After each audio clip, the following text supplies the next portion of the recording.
Welcome.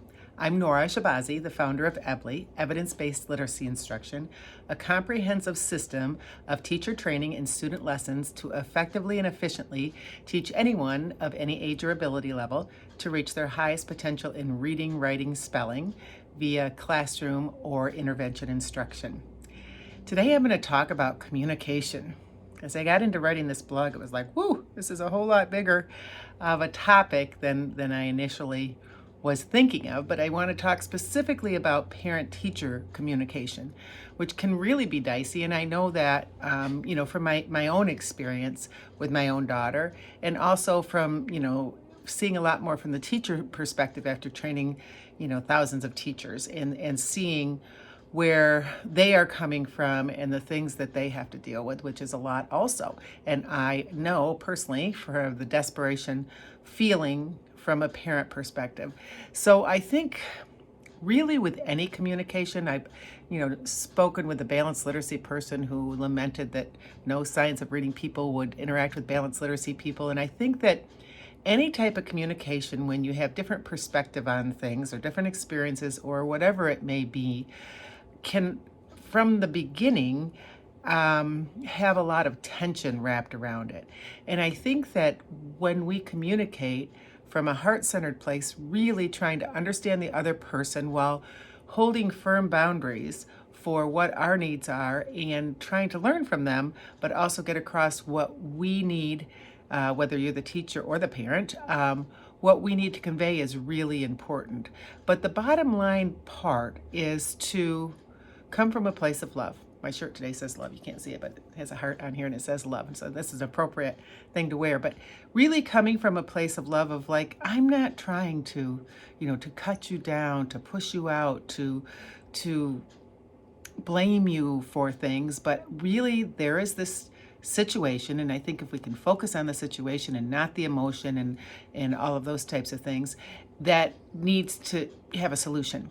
And coming from a place of love, and how can we work together as a parent and a teacher, as a teacher and a parent, as an administrator and a parent, or even amongst, teachers, how do we talk to each other in a way that is going to be a win-win for everybody?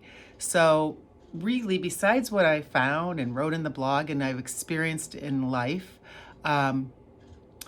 really the only things that I think are critical, and this has really been beneficial for me, to understand that the emotion or the anger or the frustration of the person I'm talking with is about them and their triggers, not about me.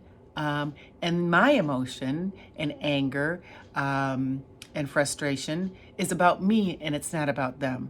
I think that's the number one lesson we could all benefit from significantly. Whenever I've got some intense feelings about something, I know that there's something inside of me that I need to look at to better be able to communicate with the person, that I'm speaking to. Very often it's a lot easier, all the time, it's a lot easier to be self-righteous or ego-focused or think about I'm right and you're wrong and I'm going to do everything I can, to prove that. Everybody in every communication situation is partially right and partially wrong, right? And there are always ways to move forward through communication to a positive end result. So I think that if everyone can think of that while being really respectful, that's something that doesn't happen a lot in communication in any aspect of society these days, unfortunately. But being respectful and coming from a heart-centered place and giving the other person some grace and not being willing to engage in interactions that are inappropriate or unkind or vicious or accusatory or any of those things, stopping communication and moving forward from a different angle in a different way. And understanding that the outcome may be different than what you thought.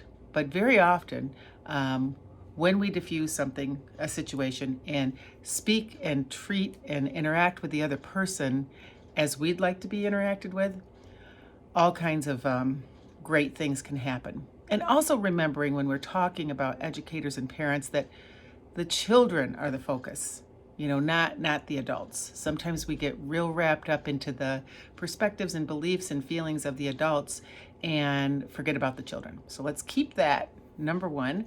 And also just interact from a heart-centered place of integrity and love, while also holding boundaries and making choices that need to be made for the best of the children. So thanks so much for listening and reading the blog and being part of this mission to teach the world to read.